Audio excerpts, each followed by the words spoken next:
बहुत समय पहले सौंदर्यपुर नामक एक विशाल राज्य था। वहाँ के राजकुमार अर्जुन साहसी, बलवान और बुद्धिमान तो थे, परंतु उनमें एक कमी थी। वो थोड़े अभिमानी स्वभाव के थे।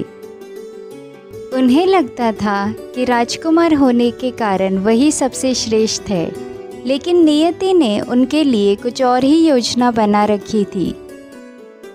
एक दिन राजकुमार अर्जुन शिकार पर निकले। घना जंगल पार करते हुए अचानक उन्होंने एक झील देखी जो अजीब सी चमक रही थी। झील के ऊपर इंद्रधनुष जैसी रोशनी फैली हुई थी। ये कैसी झील है? मैंने ऐसा कभी नहीं देखा। तभी पानी से एक सुंदर परी प्रकट हुई। उसके पंख सोने जैसे चमक रहे थे और उसकी मुस्कान में अजीब सा जादू था। तुम कौन हो? मनुष्यों की तरह दिखती हो, पर इतनी अलग क्यों हो? डरने की जरूरत नहीं राजकुमार। मैं अन्वी, जादुई झील की परी हूँ। ओह, तो तुम वही परियां हो जिनकी कहानियां हम किताबों में पढ़ते हैं। लेकिन मेरा तुम पर विश्वास नहीं है। कोई यह साबित करो कि तुम सचमुच जादुई हो। जादू दिखाना आसान है राजकुमार, लेकिन असली सवाल यह है कि क्या तुम अपने दिल का जादू पहचान सकते हो?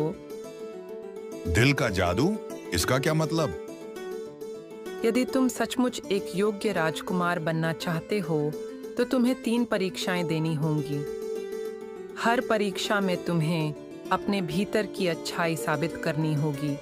तभी तुम समझ पाओगे कि असली ताकत कहाँ है। राजकुमार अर्जुन ने चुनौती स्वीकार की। अगले ही दिन परी ने उन्हें एक गांव में पहुंचाया।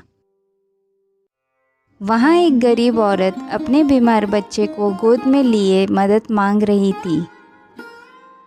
मेरा बच्चा भूखा है, कोई दवा नहीं है, कृपा करके मदद कीजिए। राजकुमार अर्जुन के पास महल से लाया हुआ भोजन और सिक्के थे। पहले तो वो सोचने लगे, ये सब मैंने मेहनत से नहीं कमाया, फिर क्यों दूं? लेकिन परी की बात याद आई। दिल का जादू याद रखो। उन्होंने बिना सोचे औरत को सब कुछ दे दिया। भगवान तुम्हें खुश रखे राजकुमार। तभी झील से सुनहरी किरण उठी, परी प्रकट हुई। पहली परीक्षा पूरी हुई। दया ही सच्ची ताकत है। कुछ समय बाद राजकुमार अर्जुन को महल में एक मामला देखने को मिला। एक व्यापारी झूठ बोलकर लोगों से कर्ज वसूल रहा था। राजकुमार अर्जुन ने उसे पकड़वाया। महाराज, मुझे छोड़ दीजिए, मैं आपको आधा धन दे दूंगा। राजकुमार अर्जुन के मन में लालच आया। अगर मैं यह धन रख लूं तो मेरी शक्ति और बढ़ जाएगी। लेकिन फिर परी की आवाज उनके मन में गूंजी। दिल का जादू याद रखो। सत्य सबसे बड़ा है। यह धन जनता का है, किसी एक का नहीं। व्यापारी, तुम्हें सजा मिलेगी। दूसरी परीक्षा भी पूरी हुई। सत्य से बड़ी कोई शक्ति नहीं। तीसरी बार जंगल में राजकुमार अर्जुन ने देखा कि एक हिंसक राक्षस एक हिरनी को पकड़ रहा है। मैं इन्हें खा जाऊंगा, कोई नहीं बचा सकता। उन्हें छोड़ दो। दोनों में भयंकर युद्ध हुआ।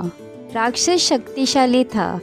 राजकुमार अर्जुन घायल हो गए, लेकिन उन्होंने हार नहीं मानी और पूरी ताकत से प्रहार किया। आखिरकार राक्षस भाग गया और राजकुमार थककर जमीन पर गिर पड़े। तभी झील पूरी तरह से चमक उठी और परी ने राजकुमार अर्जुन के घावों पर झील का जल छिड़का। ये सचमुच अद्भुत है। अब तुम समझ गए ना कि असली जादू तलवार, धन या अभिमान में नहीं, बल्कि दया, सत्य और त्याग में है। यही राज्य की असली शक्ति है। राजकुमार अर्जुन ने विनम्र होकर सिर झुका लिया। परी, आपने मुझे जीवन का सबसे बड़ा पाठ सिखाया है। अब मैं अभिमानी राजकुमार नहीं, बल्कि प्रजा का सच्चा सेवक बनूंगा। जब राजकुमार अर्जुन वापस लौटे तो उन्होंने अपनी प्रजा की सेवा शुरू कर दी। उन्होंने भूखों के लिए भोजनालय खोला, अन्यायों को दंड दिया और हर किसी के दुख दर्द में खड़े रहे। एक रात राजकुमार अर्जुन झील पर गए। परी फिर से प्रकट हुई। परी, अगर आप न होती तो शायद मैं कभी नहीं बदलता। मैं केवल आईना थी राजकुमार, असली जादू तो तुम्हारे भीतर ही था। याद रखना, ये झील तब तक भरी रहेगी जब तक तुम्हारे दिल में दया और सत्य जिंदा रहेंगे। इतना कहकर परी इंद्रधनुष की रोशनी में विलीन हो गई। राजकुमार अर्जुन और जादुई परी की कहानी हमें यह सिखाती है कि असली ताकत हथियारों या धन में नहीं, बल्कि दया, सत्य और त्याग में होता है। अगर आपको ये कहानी अच्छी लगी हो तो प्लीज़ लाइक और सब्सक्राइब करें।